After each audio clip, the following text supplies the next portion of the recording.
completely different world. Hey, than where you come from. Ooh, than where you come from.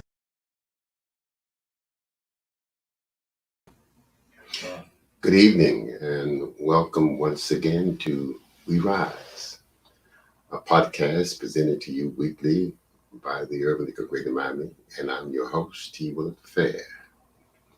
As you know, for the past couple of weeks, I've been preoccupied with the selection process of the new superintendent. As you know, there was a public hearing a couple of weeks ago, and the board, in this moment of august intelligence, decided that they were going to have the public participate in the selection process. What a farce. Oh, what a farce. For them to give the appearance that they really wanted and valued input from various sectors of the community made absolutely no sense to think that they could fool us to believe that that was the case. They simply went through the motion. And the bad part about it is that they were able to convince certain people, certain institutions to come and give some legitimacy to their process. But as is always the case, when you are doing things that should not be done, something happens that should happen. And what happened this time was, for the first time in my years of working with the school board, the customers, the real customers, showed up and said, we should be heard. We want to participate.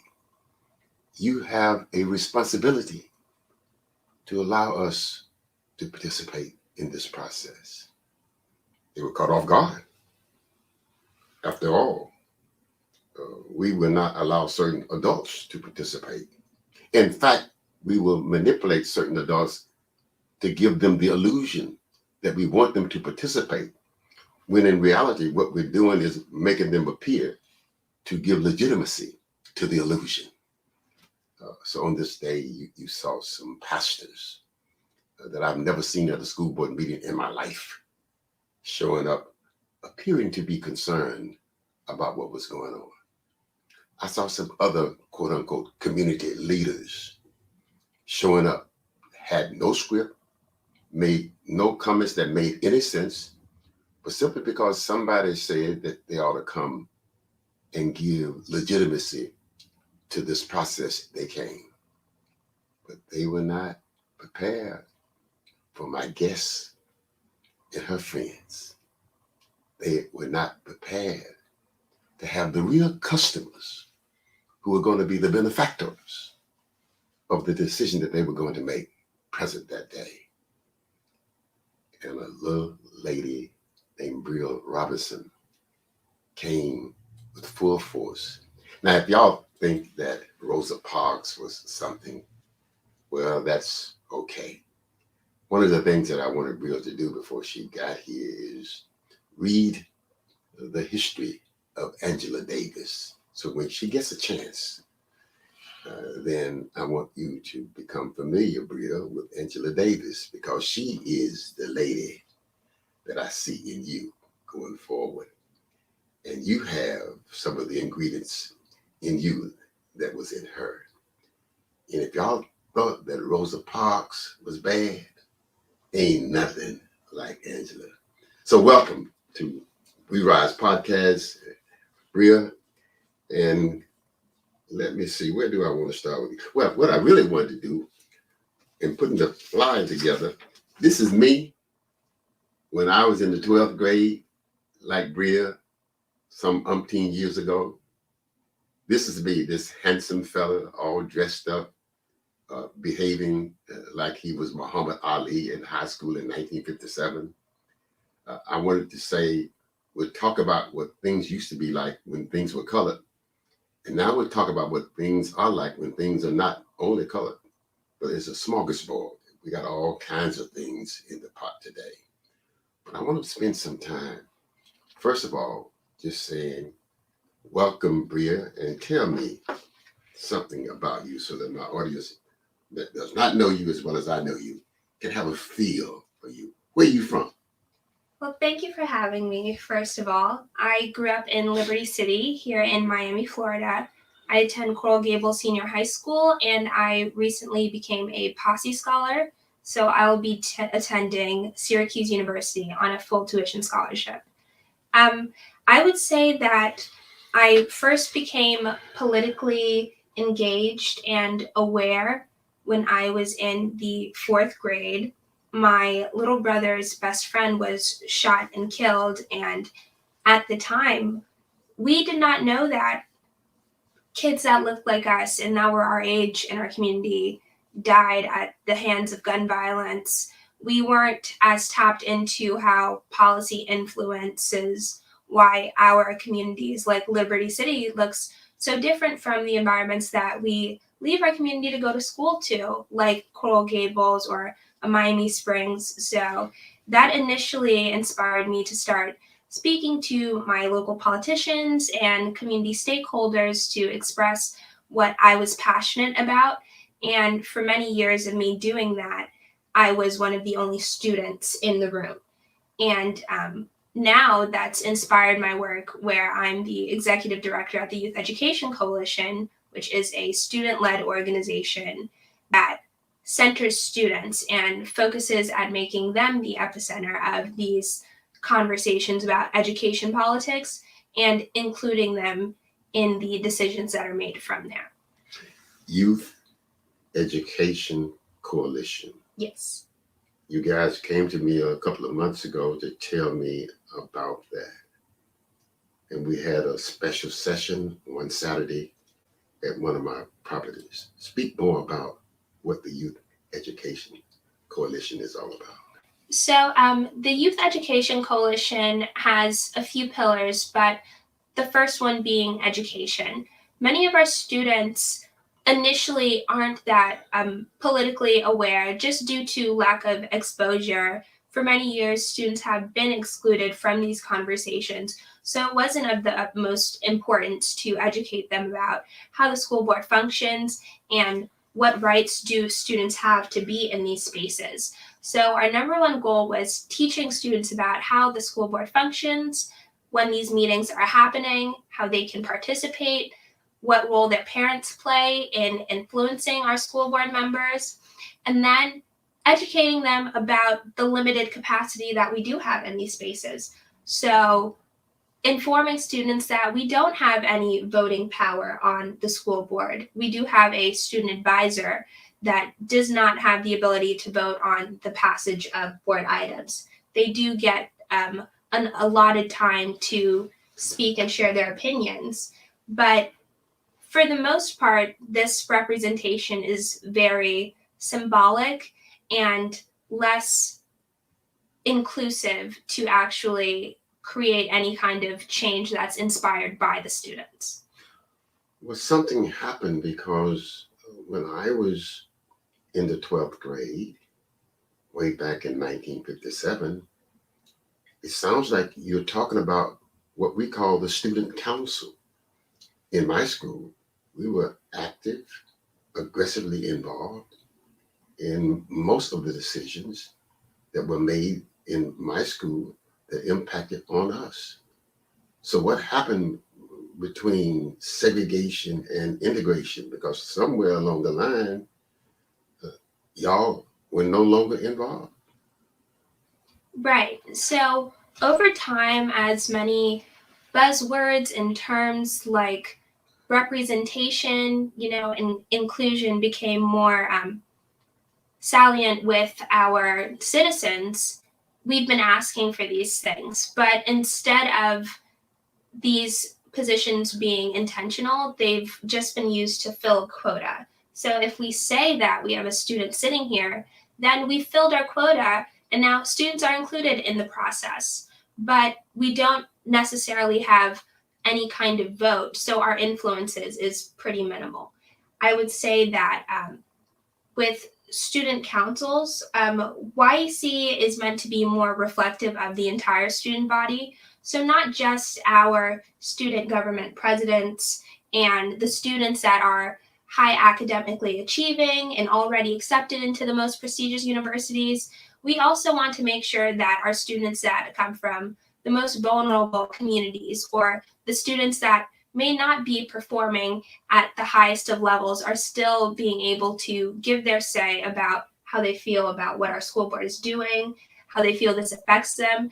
And ultimately, students in the most vulnerable communities deserve that kind of representation and input because these decisions being made determine whether their conditions are maintained or whether they change. So the Youth Education Coalition is yours. Y'all handle it, y'all manage it, Yes. y'all make it do what y'all want it to Completely do. student-led.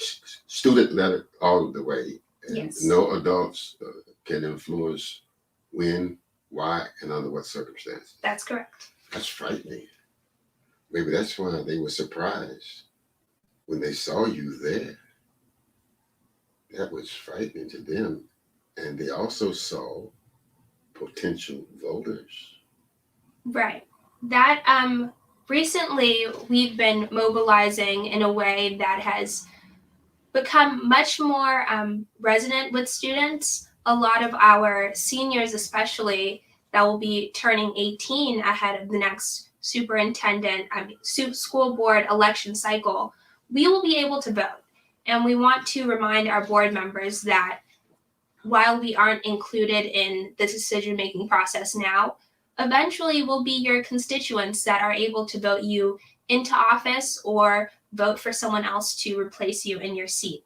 So students shouldn't be dismissed right now and treated as if our voices don't matter or that our influence has no standing. In some capacity, we do influence who sits on that board to represent us.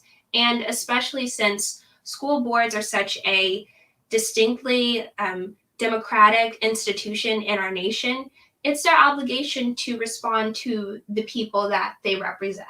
So excluding us only challenges that principle. Let me give you some advice on when things were colored. You're still, in their eyesight, children. So I would suggest to you that when we continue to confront them to change their mind, let's make sure that you're at the podium making the case. But when they look behind you, your mama and your daddy are sitting in the audience. Trust me, they will hear you differently. One of the things that changed the civil rights movement around is that as long as we were marching and demonstrating by ourselves, we were tolerated. But as soon as we recruited some white folks to march and demonstrate with us, we were heard. So there is a way to influence them because right now they still see you as, oh, these are students, they got to get permission, so forth and so on. But when they see behind you the folks who can vote tomorrow, then it puts what they see at another level going forward. Also, I think that what do you do when there is no school board meeting to continue to send the message that things are going to change? So one of the things I'm going to ask the Youth Education Coalition to do is to join with us to do voter registration. It's one thing to articulate and pacificate about what's wrong, but at the end of the day, you got to be ready to demonstrate that if you don't do what I want you to do, right, that the process called democracy allows me to do something with you. So it's good to go down and protest. But also actively mobilizing. And recently, as we, our organization has criticized the superintendent selection process because we didn't feel like it was the most transparent process. What that mean in big words? What makes it more transparent? Well, we felt that the process was quite hasty, definitely expedited, and with more time that would have allowed for more students, more parents, more teachers to have attended these meetings and voiced to the board what they expected, the qualifications that they expected to be looked for in a superintendent candidate. Um, Perhaps even a national search were things that we were interested in, because this is such an important job that for other districts large like ours usually takes 1 to 2 years. A few weeks was Broward has now been definitely out almost 2 years. right. So this was quite foreign to a lot of students that were expecting this process to take a bit longer. And while we are glad that we did have the public interview, we were still restricted to public comment, and a lot of the public was under the impression that the selection of questions to ask these candidates would be a bit more diverse, and students just weren't satisfied that the only representation that we had would come from the DSGA, because while it is a great entity to have for students, it's not representative of all the students that we have in our district. Not all of us are SGA presidents, not all of us make straight A's, not all of us only go to certain schools. We think that all of our students should have some kind of input in the decisions being made and the messages being communicated to the board. When we don't have that, we see the lack of concern for student success, which is not solely academic, but also in reference to student mental health, students' safety on campus. What we feel is the best practice for facilitating that. If students aren't included or our input isn't regarded when these decisions are being made, then we're not fully assessing the best practices for these circumstances. Is it possible for you and the students to draft a process that makes sense to you? See, it's one thing to say to the system, the way y'all did it is not the way it should be done. And they say, yeah, you're right. So we're going to do it another way. I think one of the things that we ought to talk about going forward is making the recommendations as to how the process can best be done. Right. And what YEC is advocating for isn't necessarily something that's super revolutionary or original. Other states have systems where their school boards have student advisors with voting power. We have some student advisors across the nation. We've spoken with other school districts to ask what the conditions of their school board process is and what student inclusion looks like. They have a lot of support from their teachers. And I will say that we've had a lot of support from local teachers organizations down here as well. But I would say that the level at which student input is included could definitely be improved upon in Miami-Dade County Public Schools. And what does the improvement look like? See, what you got to keep in mind is that you're dealing with adults who are really comfortable with the status quo, that they're not prepared to do anything that takes control out of their hands unless they're forced to. So Right. they will entertain you coming down to the school board meeting, getting up to the microphone, and the red light goes on, and you got 2 minutes to state 200 hours of misery and concern, and then go away and come back. We got to figure out a way that makes them take us serious. Right. So things that are goals of the Youth Education Coalition is getting a preferential vote for the student advisor to the school board. We understand that we are limited. Hold up. You done got too smart. What is a I will preferential explain. vote? Yes. While we understand that we are not constituents that can vote members into office, what we can have is a vote, which happens, this takes place before the actual board meetings when board items are decided upon. But when the board is voting on which items are presented to the public, if the student advisor had the opportunity to vote during these meetings, that would be a step forward in creating more input for students so that the issues that we are concerned about are presented to the public and are decided upon in front of us.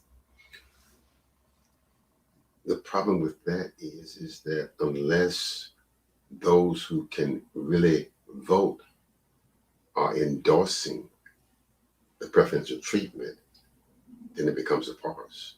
So I'm back to my original concern, is that those who make the rules know that you can't do anything to them if you don't have the power to punish them. So one of the things that we've got to do is to make sure that as we stand before them, articulating what is right, that they see standing behind us folks who can really punish them if they don't do what we ask them to do. Right. So parent involvement, other involvement in support of what the youth are doing, it's got to be crucial. Because if it's not there, they'll listen to you. They'll say, oh, that's great. Oh, that was so nice. Oh, my goodness. Oh, you're so smart. And then go right back to doing business as usual. Because all we have done is stated our case. And they've been nice to us. And then they can go right on treating us as if we're not important. Yes. So in conjunction, we previously had sent, we created a petition for the selection process. And within that petition, we included links to voter registration and pre-registration for students, especially our seniors that will be eligible to vote for the next school board election cycle. And a new project of ours will be increasing engagement amongst adults and constituents that are already eligible to vote so that we will have their support as well. The petition, tell me about the petition. What are you petitioning for? Who is the petition going to be submitted to? This was already submitted to the school board. This was ahead of the public interview. This prior to that was voted upon. Okay. And it was calling for an extension of the process. Okay. And did you get a response back from the school board? We did not get a response back from the school board. So we decided to show up to the following board meeting. Okay. And the fellow student that attended the meeting with me, we were not able to speak at that board meeting. We were told by the security desk that public comment was over and there would be no further opportunities for us to speak. We stayed at the meeting for a few hours, and then eventually we had to go back home because we are students. We still have homework. And of course, we're turning back we turn the meeting back on our TVs, and we see, oh wait, there's another opportunity for the public to speak at this time, which was very confusing to us because you wouldn't think that these spaces are meant to deliberately exclude students. You wouldn't? Well, you would think that students are the focus of. You would? What's the evidence of that? You would hope that everyone. Oh, now that's would like a better. to Okay. include. You would hope that. Yeah. But to our dismay, that was not the case. In response to that situation, we decided to demonstrate a sit-in at the public interview. So we had a group of students attend the meeting. This time we showed up about an hour earlier than the meeting actually started, and we had our students registered to speak at this meeting. During the public comment prior to the public interview that night, students had expressed dismay with the times that these meetings are held. School board meetings are typically falling on days that students are in schools, teachers are at the schools working, and our parents are at work, which is very inconvenient and prevents the public from having much of a say during these public comment sessions that fill the quota for public input. We have the public comment, but it's during a time where the public can't really attend. So how efficient really is this process? and a few of our students mentioned their dismay with that. We did not receive much of a response to those statements. We had expressed our discontent with the process being expedited, and students had also voiced their concerns about how mental health and COVID was being handled in the district. There's this very large emphasis on numbers and academic performance. But like we've talked about previously, the new superintendent is inheriting a distinctly different Miami-Dade County post a pandemic where students' education has been disrupted for nearly 3 years now. Education doesn't look the way that it looked before. Mental health issues have been exacerbated since this pandemic. People's physical health issues have been exacerbated since this pandemic. And with us having very few mandates to actually contain the issue, but these very still high stress demands on student performance and teacher performance since then, it's not really creating the most hospitable situation for any of us, really. Our teachers are overwhelmed, and so are our students. So that's another thing that has been of the main concern, COVID and the investment into mental health resources amongst the district. But nobody, to my knowledge, except yours truly, raised those kinds of concerns. When I looked at the interview process, those kinds of substantive questions were not raised to this new superintendent or to the superintendent candidates. Well, I will say that a few organizations like the Urban League, the Youth Education Coalition, had submit questions to be asked during this public interview. And to our dismay, it wasn't a very diverse selection of organizations to select questions from. The Administrators Association had multiple questions that were asked during the public interview. Now, what's the Administrative Association? What is that? To my knowledge, I believe that it's similar to a union, but it's not a union. It's their association. This is professional association of the folks who are in the administration of positions. Okay. They had multiple questions being asked, which definitely is not the ideal message that we would like to communicate to our new superintendent, because during this public interview, they got to hear a lot about their concerns, but very little from student-led organizations or youth groups or parental groups, the people that's lives are affected every single day in these schoolhouses. And I definitely wasn't very content with that. And there were very few questions pointed at how we would be creating equity within our schools across the district, what proficiency levels would look like across the district. I was very disappointed in the questions that were asked during the public interview. So how do we translate this disappointment into action? So we sent a letter to the school board. We've had more students attend the meeting. Like I said before, we did conduct a sit-in during the public interview. We had students speaking, and we will continue to have students present at these meetings because we don't want our board members or our future superintendent to believe that these are just performances and that we are just coming up out of nowhere when there's a new large event in the district. Students are concerned about what's going on at that school board year round, and it's not the easiest for students to be there. And with students being willing to accept the penalties that may come with missing a day of school to be in attendance for these meetings, we're demonstrating that we are concerned, we're still supervising you, and we will still be there, essentially. So what can organizations like the Urban League, NAACP, Latin Chamber of Commerce, Hialeah Chamber of Commerce, those of us who value the input of young people, what can we do to be of value to you? So I would say definitely, as we've spoken before, many of the organizations mentioned are comprised of adults that are constituents that can vote and actively working with us to increase voter engagement and voter registration year round. That would be of huge support.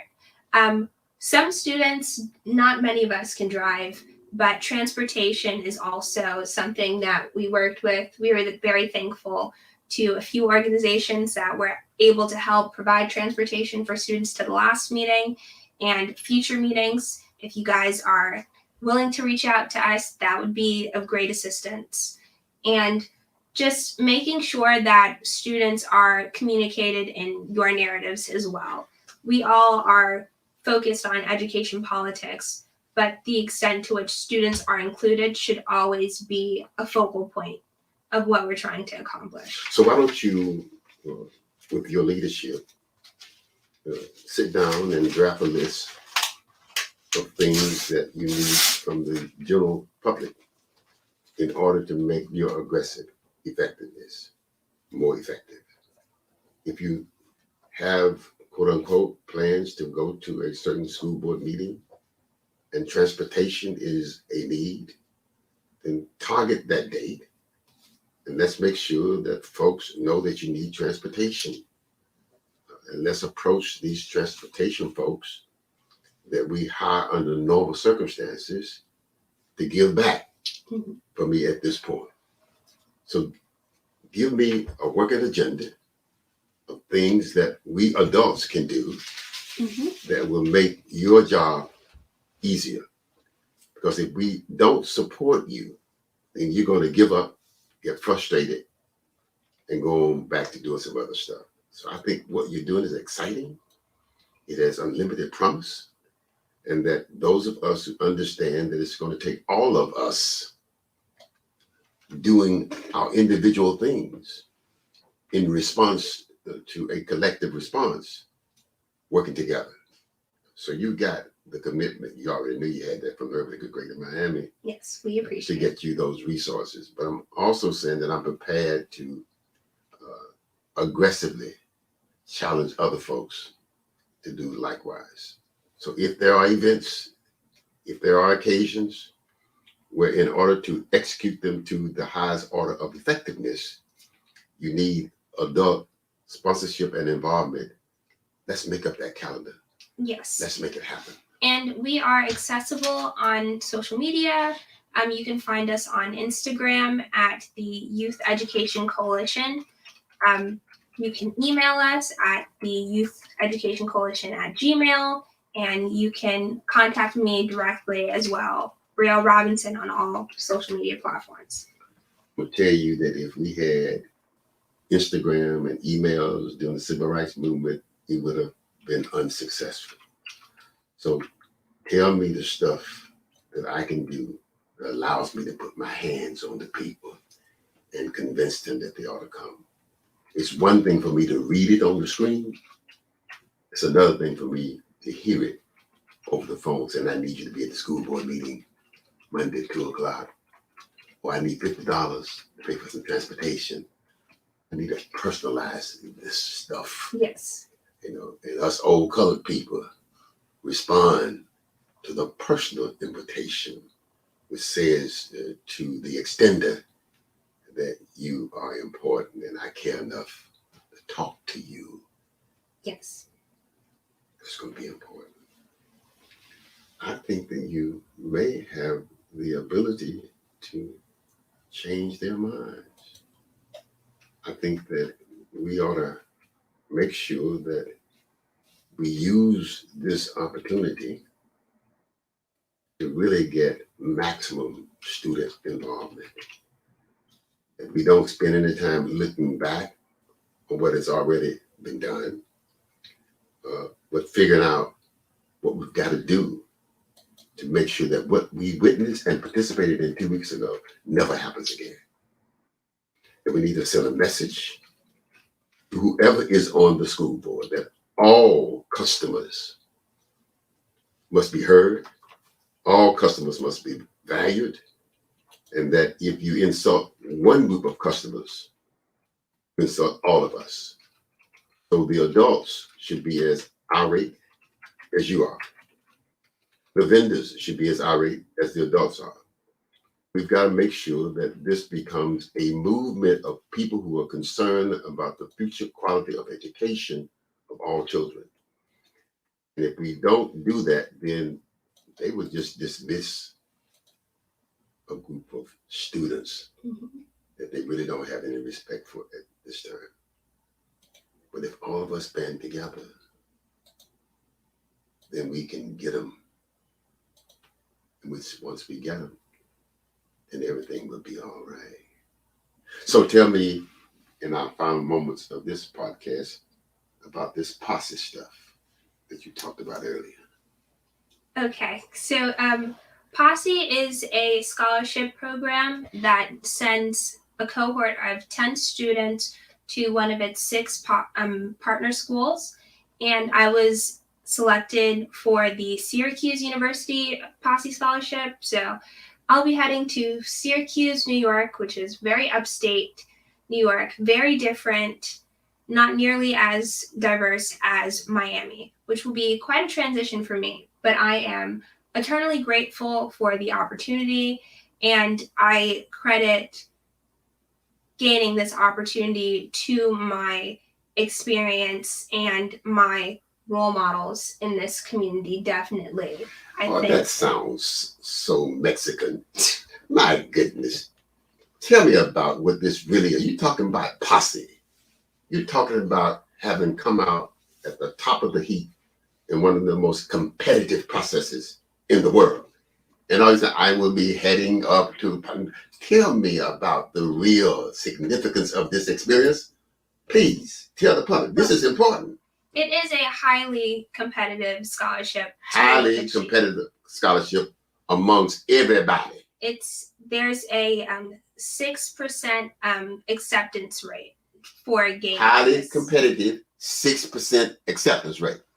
Yes. So the Posse interview process is over the course of a few months. Highly competitive, 6% possibility. Over 6 months, the interview process. Yes. So 3 interviews take place. The first one is a large group interview with hundreds of students where you respond to various prompts and you have a very short amount of time, maybe about 30 seconds. So you weren't selected because you was black? No, I was not selected because I think I'm okay. Let's make it clear. It's a leadership scholarship. This one isn't a minority scholarship. So this is not about you being black? No. Okay. I do, however, believe that my experience definitely influences my passions, and I do think that that is an asset to my posse. It's an asset to your humanness, which is valued in the posse selection. It says very clearly that in spite of circumstances, you're able to overcome, that you have the capacity and the intelligence to be as good as you want to be, and that you can compete with the world and come out on top. Talk about this thing and give it the significance that it is, because I jumped up and down when you got it, because the posse came to Florida when I was chairman of the State Board of Education. And for me to have a posse scholar sit beside me in my own podcast, how must it tell the Lord how good this is? Yes, this is definitely a life-changing opportunity for myself and my family. Initially, and for all Black children in this community, she demonstrates beyond a shadow of a doubt that it ain't about color. It's about what you do with, you gotta do in spite of color. I'm sorry, but I just get carried away. You know I get carried away when I'm around you. Yes. Please forgive me. I'm very grateful not only for having this opportunity, but when you become a Posse Scholar, you now have the opportunity to nominate more students for the scholarship. Today at my school, I actually helped host the presentation for Posse. I attend Coral Gables Senior High School, and they start months in advance selecting the students that they think would be eligible to be nominated by the school. Now, you don't only have to be nominated by your school to be considered for the scholarship. You can also be nominated by community-based organizations. My school did not nominate me. I had transferred, so they didn't really know me too well at the time. But I'm glad that I had this opportunity because so many times Black students are looked over when we have these opportunities because not everyone believes that we have the leadership potential. And with the influx of us infiltrating these spaces and having the opportunity to nominate more students that look like me, that's what I pledge with my 2 nominations that I'll get every cycle. I will be nominating Black students from our community every opportunity that I get. So yeah, I'm very excited for what this means and bringing some more Posse scholars from Liberty City with me. You're the second from Liberty City. Yes. Well, I believe so, yes. Yeah, you are. I can tell you that you were the second. Okay, I feel so good that I'm involved with both of them at this point, And what you represent is that it can be done. Yes. So it's not about having the ability to nominate, but it's about being nominated by a person who looks like me, who came out of the same kind of environment, who looks like me, who must have experienced some of the same things that I am experiencing, who looks like me. So it's not the quality of the nomination, but the color of the nominator. And that's important because at the end of the day, what you have said, that in spite of, if not because of, I'm just as smart, I can be just as smart, I will be as smart as anybody at Syracuse University. And if that don't make me feel good, I don't know what does. When did you go to school? I leave for school in August. Ooh, it's getting close. Won't be long. It'll be here before you know it. Yes. All the way to Syracuse, New York. Syracuse, New York. Okay. It's going to be cold up there. Freezing. It was the 5th coldest city in the world in 2015. Yeah. Very, very different. I've only seen snow once in my life. Well, you're going to see it a whole lot Yes. when you get to Syracuse, New York. Yes, but I promise I will be back visiting all the time. Okay. All right. Okay. Nothing more challenging than to go to an environment where the enrollment is heterosexual, where you're now sitting next to somebody from Japan, somebody from Mississippi, somebody from Detroit, and you wonder whether or not you're smart enough to be there. That was my feeling when I got to graduate school and got involved and enrolled in an environment where folks came from a variety of different backgrounds and ethnicities. I always wondered, wow, am I going to be able to be as smart here as I was back there? Any fears about that?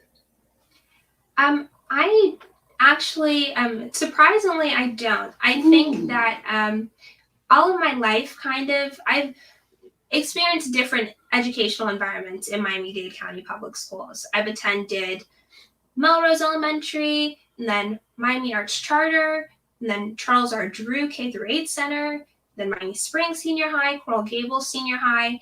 And as I've elevated in my education, I've been placed into these highly competitive educational programs where I've experienced for the first time, oh wow, I'm not the smartest student in the class. Some of these kids are like human calculators. Some of these kids have tutors that cost thousands of dollars every single week. They have other resources. How am I able to compete with them? And I would say the best thing for me, something that I'm eternally grateful for, is being from Liberty City. And I'd say the challenges of my community have only made me hungrier when I'm in these environments and more passionate and authentic. I think that's been my edge. And especially with Posse, that looks for authenticity and people that stand out. I would say that's always been a blessing. So I'm less worried about feeling inferior and more concerned about all of the opportunities that I will have to stand out. But you carried the weight of all of the Black people from Liberty City. If you fail, it says that we cannot compete. And yes, there is that immense amount of pressure to be Black excellence and represent my community well. That's what I do carry with me. But I think the only thing that I can do is strive to make sure that I do represent us well, make my community proud, build the network, and seize every opportunity that I can to come back to Miami and change what Liberty City looks like. I have no doubt that that's going to occur. I have no doubt that you will excel beyond anybody's imagination because of the stuff that you are made of. Tell me something about your family. Oh, my family. Oh, I have the best family in the world. Oh, everybody got the best family. What makes your family the I best know family? you in the guys have world? great families, but I genuinely do have the best family. My mommy is a teacher at Liberty City Elementary. She's taught for almost 17 Who is your years mom? now. My mom is Amber Hayward. Amber Hayward, the best teacher in Liberty City, bar none. Go right ahead. I'm sorry. She is. I'm so proud of everything that she's done inside of her classroom, outside of her classroom. And it's the entire reason that I've been able to do anything that I've been able to do today. My grandparents have always taught us the principle of community and family. Every weekend, they're out feeding the homeless people on their old mail routes and just giving back. So I'm eternally grateful to everything that I've learned from them. And I would say that just carrying on their principles of expanding that throughout our community and what I'll be taking with me up to Syracuse is definitely the biggest thing that I've learned of all. Just expanding community, treating everyone like family. But you also will be taking the expectations of mama. Yes. You also will be taking the expectations of grandpa and grandmama. I think that my belief in why I think students deserve a space in these spaces, why I think that Black people deserve more access to these opportunities and these spaces comes from the expectations that my family has always had of me and my siblings. They've always believed in us, believed that if we wanted to be the best, then we could, or that if we wanted to do our best, then we could. And carrying that on to the students in my mom's class that I volunteer and teach chess to, expecting the best of themselves out of them and expecting the best out of my peers. I think that that's been the largest thing, and it's attributed to much of my own personal success, but why I think that my peers and my community members are capable of that as well. Those expectations, I think we all have to believe in each other. Don't we all who are successful live and ride on the expectations of those that we know love us? Mm-hmm. So don't we know that one of the reasons why you are so successful is because of what you just articulated about the feelings for mama, for grandpa, and for grandmama? That you go to Syracuse with the full understanding that success is grounded in what they expect of me also. Yes. That's really important. I think it's the most important thing to me, definitely, knowing that I have people that love me so much and only want the best for me and have sacrificed and shown me what achievement looks like and celebrating me every time I've done something that's made them proud. and then me seeing them do that for other people. So the key to it, as we talk about involving the students with the school board decision-making process, also serves as a platform that allows you now to practice a lot of the stuff that was preached to you. 100%. I think that if our community believes in our students' capacity, like your grandparents and your mama believed in you. me, yes, I think that will definitely be so helpful to us.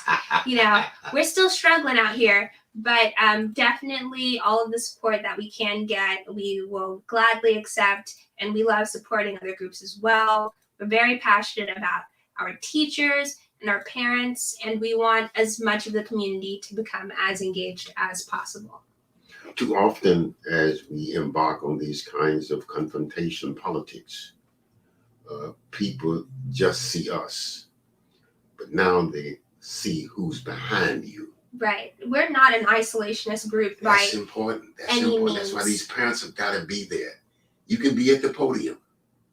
Ultimately, we should all want the same. We should all be trying to achieve the same goal, which is the well-being of our students and student success. But none of that will be able to be achieved if we are not supporting each other. And those who make those decisions have to know that the adults are supporting us. Yes. Because when we were demonstrating, the first thing we say, did your mama send you down here to be picketing and carrying on? I'm going to call your mama. Now, my mama had said, I didn't send you down here to be picketing and carrying on. You come on home. So I told my mama beforehand, I'm getting ready to go picket. Yeah, I'm very grateful. My mom is sending me. I'm not there without her knowledge. Yeah, and that's important, you know. And it's very important that the adults know that the behavior of the children is endorsed by the adults to whom they belong. Yes. That these children are just not out here because they have nothing else to do. They're out here because they are concerned, but they're out here with the permission and the support of the adults to whom they belong. And while they are getting ready to participate, the adults to whom they belong are ready to participate. So you need to hear them. Mm-hmm. You need to hear them because they may not be able to punish you now because they cannot vote. But if you disrespect my child, I'm going to have to punish you. So as we talk about this educational coalition, please let us make sure that the adults to whom the children belong to are visible and aggressive in their support. That's important. Mm-hmm. That's really important. If not, then we'll just tolerate y'all until it's time for us to go on and do the next thing. We're going to have to do that because we're going to be successful. We're going to send the word out that we are going to be successful. There's a posse coming, and the posse has a message. And if you do not yield to the message, the posse will hang you, literally and figuratively. We will do what we have to do in order to make sure that we are heard. And I think we're prepared to do that.